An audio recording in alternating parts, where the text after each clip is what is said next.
Assalamualaikum warahmatullahi wabarakatuh. Horas, halo teman-teman, apa kabar semuanya? Berjumpa lagi dengan saya, B. Basuki STSPD, calon guru penggerak angkatan keempat dari Kota Pematang Siantar. Kali ini kita akan membahas tentang koneksi antar materi, kesimpulan dan refleksi pemikiran Ki Hajar Dewantara pada modul 11A9. Jangan lupa teman-teman subscribe, like, comment, and share.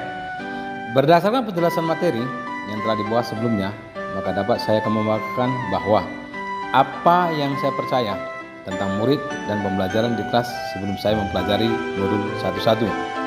Yang pertama, saya percaya murid saya merasa nyaman dengan proses pembelajaran yang saya lakukan selama ini. Namun di antara mereka masih ada yang belum mampu melakukannya, bahkan masih kurang percaya diri. Yang kedua, dalam pembelajaran di kelas, saya terfokus untuk target kurikulum dengan mengajar, memberikan tugas. Saya berpikir sangat mudah dalam mengajar karena memberikan materi, tugas, dan anak bisa mengumpulkan tepat waktu tanpa merefleksikan tentang pembelajaran yang memerdekakan anak. Kemudian yang ketiga, saya juga sering mengeluh karena ada sebagian anak yang tidak mengumpulkan tugas, sulit diatur, dan lambat berpikir walaupun soal-soal atau tugas itu sangat mudah dan materi itu saya sudah jelaskan. Yang kedua, apa yang berubah dari pemikiran atau perilaku saya setelah mempelajari modul ini? Setelah mempelajari modul ini, hal yang berubah dari pemikiran saya adalah: yang pertama, bagaimana merancang proses pembelajaran yang berorientasi pada peserta didik di kelas dengan segala keunikan dan keragaman yang dimiliki. Bagaimana menyeimbangkan budi pekerti peserta didik serta bagaimana memilih metode atau pendekatan pembelajaran yang memerdekakan peserta didik dalam belajar. Yang kedua, perubahan yang saya rasakan dari mempelajari filosofis Ki Hajar Dewantara, yakni sistem Among dalam pembelajaran. Proses pembelajaran di kelas saya berlandaskan sistem Among.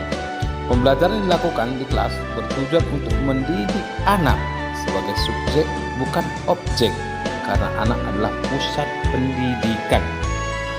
Ketiga, menuntun, mengasuh, membimbing anak sesuai kodratnya agar jiwanya merdeka lahir dan batin. Guru memberikan kebebasan pada anak dalam memilih gaya belajar yang mereka sukai.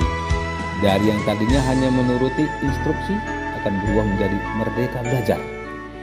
Yang ketiga, apa yang bisa segera saya terapkan lebih baik agar kelas saya mencerminkan pemikiran Ki Hajar Dewantara?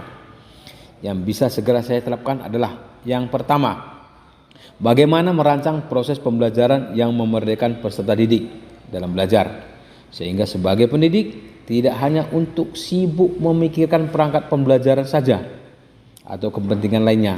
Hal ini dapat menyebabkan saya sebagai pendidik terkadang melupakan tugas utama, yaitu menuntun dan membimbing peserta didik menjadi pribadi yang berakhlak mulia atau sesuai dengan profil Pancasila. Yang kedua, bagaimana memberikan proses pembelajaran yang menyenangkan, berfokus kepada peserta didik sehingga menciptakan pembelajaran yang bermakna dan berkesan, sehingga peserta didik selalu memahaminya dalam kondisi apapun dan sepanjang hayatnya. Demikian teman-teman pemaparan saya tentang koneksi antar materi, kesimpulan dan refleksi pemikiran Ki Hajar Dewantara.